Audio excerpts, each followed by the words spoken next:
नमस्कार किसान भाइयों, एमडी किसान पॉइंट यूट्यूब चैनल में आपका स्वागत है।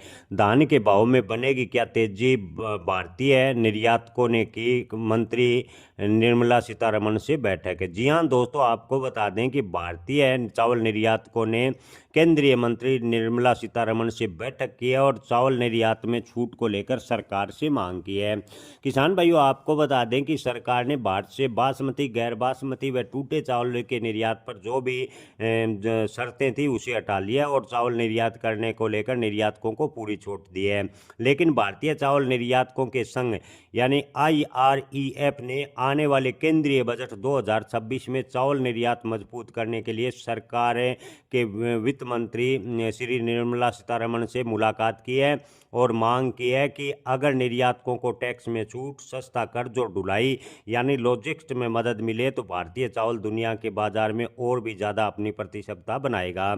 जी हाँ किसान भाइयों, आपको बता दें कि भारतीय चावल निर्यातकों के संगठन ने निर्मला सीतारमण से मुलाकात कर अपनी समस्याओं को से अवगत कराया है। IREF ने मांग की है कि चावल निर्यात के लिए कर्ज पर 4% ब्याज सब्सिडी दी जाए।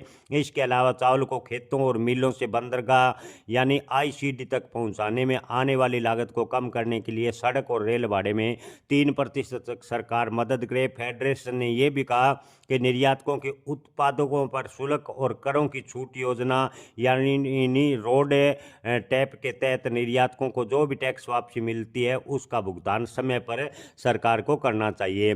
फेडरेशन के अनुसार भारत दुनिया के कुल चावल व्यापार का करीब 40% हिस्सा संभाल रहा है। साल 2025 में 170 से ज़्यादा देशों को लगभग 2.01 करोड़ चावल का निर्यात किया था और निर्यातकों का कहना है कि अब की बार निर्यात लगभग 3.45 करोड़ टन चावल के निर्यात करने का लक्ष्य रखा गया है, यानी पिछले साल के मुकाबले लगभग दुगना अब की बार चावल का निर्यात होगा। किसान भाइयों, चावल निर्यातकों का कहना है कि देश की बड़ी मात्रा में मुद्रा मिलती है। यही वजह है कि देश की अर्थव्यवस्था के लिए चावल का निर्यात बेहद ही महत्वपूर्ण है। किसान भाइयों, आपको बता दें कि फेडरेशन ने बताया कि चावल उत्पादन और निर्यात के सामने कई समस्याएं, कई प्रमुख है। धान इलाकों में भूजल तेजी से घट रहा है, साथ ही सरकार खरीद, भंडारण और परिवहन की लागत लगा रही है। अंतर्राष्ट्रीय बाजार में कीमतों में काफ़ी उतार चढ़ाव है जिससे निर्यातकों को परेशानी हो रही है।